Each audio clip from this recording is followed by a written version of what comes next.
All right. Good afternoon. Thanks for coming. Going back a couple weeks here to victory over Central Michigan, start over. Akron beat Central Michigan. We didn't beat Central Michigan. Going back a couple weeks ago to victory over Akron here in homecoming. I think a lot of bright spots for our team. Sometimes early games like this, you don't get an opportunity to see a lot of players play. We had that opportunity. We had the chance to get some young guys in. We ultimately played really complimentary football in all three phases to start off the game throughout the first half, and then, like I said, the bright spot to get some of those young guys in and see some moments for them. Invaluable experience. And you're getting to a point in time in the season where you're making decisions on young players: do they redshirt or do they not? To have that videotape, I think it's really great for the evaluation process of our young team.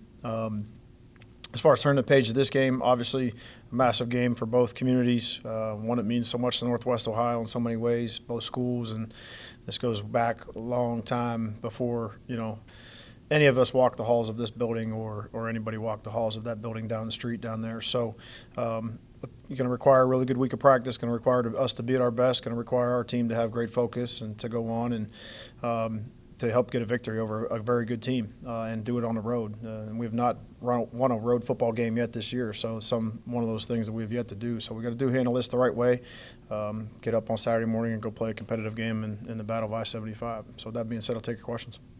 You mentioned the rivalry. You guys try to obviously take each game as its own, kind of situation, but does it add much in terms of preparation, knowing, this is a rivalry game, the two communities are Well, I think it's a unique time, and both teams are coming off of a bye week. And I think you gotta do a good job throughout that course of that. How you handle that, you want to really work and address some of the deficiencies that maybe you've put on videotape up until this point in time in the season, and then ultimately at some point in time you got to turn the page to your next opponent. So, that starts to with the time. Being, not having a game Saturday, it starts the build-up starts to happen, and then you get into game week. And then once you get into game week, I don't think there's anything that's, too terribly different from just the preparation and what, stacking good days is required to do to go play well. Is it different preparing for a program who's under a first-year head coach, and does that actually help? Nah. No, I don't think that you ultimately you got to play the team that's the players, and you got to play the players and the guys that show up on Saturday, and you got to do a good job between whatever your time your break is. You got to look at the videotape, see what they do well and what they don't do well, and try to address it. Yeah, going off of that question, what do you know about just Eddie George and just his coaching style? What have you learned from him through 5 games? This is a good team. It's a veteran team. They're very veteran up front, good offensive line, big team that leans on you.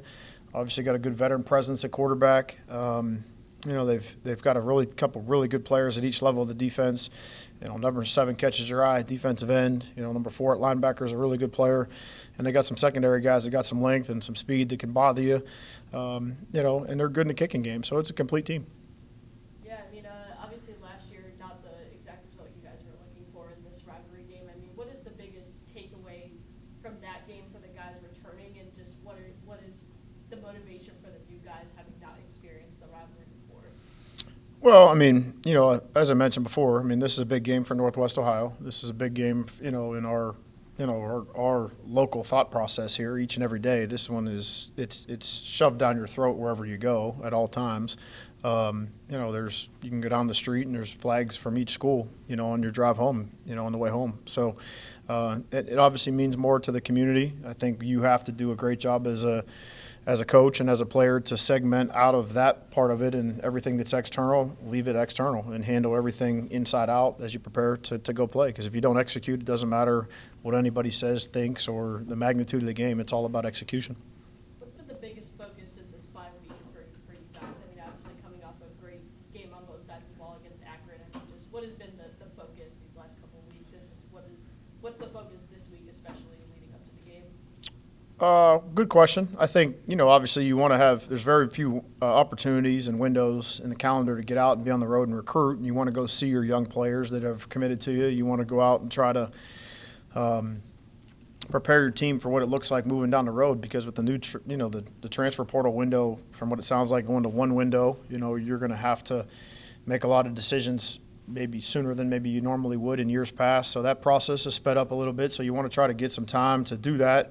You want to, like I said before, address some of the deficiencies and some of the things that you've seen on videotape and fix those things. And then ultimately, at some point in time, you got to turn your focus to this game. And I think just, the minute the homecoming game ended there and we start to turn our focus and we just, focused for 2 straight weeks on the team down south, I don't think that that's sustainable. I don't think that is, 14 days of that is the best play. So, I think we kind of, we did some work on ourselves. We went recruiting, and now we've turned our total focus to what the game is on Saturday. Obviously, this rivalry, you guys have dominated in the overall series a bit, but in the last 6 matchups, it's been 3-3. Both teams winning 3 games, and just what can you say about just the state of this rivalry getting more and more, equal, balanced? I've seen the good, the bad, and the ugly since I've been here. I've been here since 2009. I was part of this where, there wasn't a loss for almost a decade. So, and then I've seen it where it's been back and forth for a couple of years. So, it brings out the best of both teams. Whatever you see on videotape is the best version of that player or the best version of that particular side of the football. You're going to get that in this game, and that's expected. And you would, out of respect for the opponent, you wouldn't want it any other way. You want to play in a game like that. You want it to be that way. That's what makes college football so fun. That's the pageantry. That's the beauty of a rivalry. So we've got to be at our best. We know we're playing a good team, and got to go out and execute. To piggyback off that, obviously the last 3 matchups have been down to the wire, close games. You guys have obviously won the last time you were in BG. Is there anything you can draw back from those experiences in terms of just being able to finish games?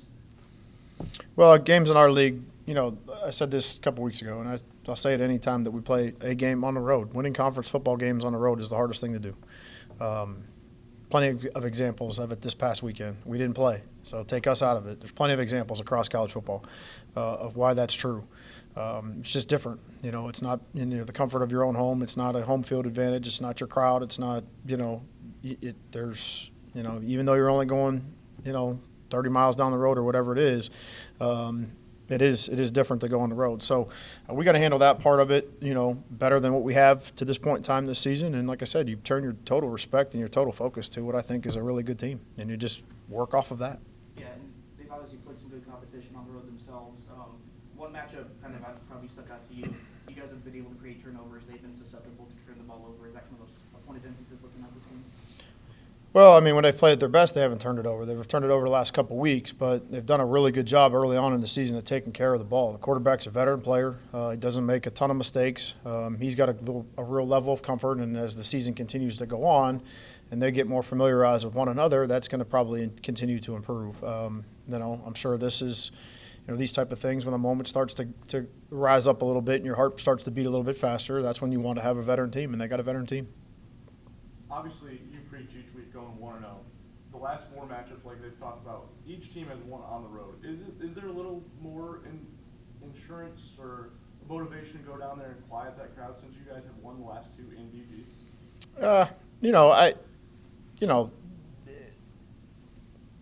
Every game has its own set of challenges, and like I said, you have to focus on execution. You have to, and if you can do those things and you can execute at a high level, the external things, like I said, don't matter.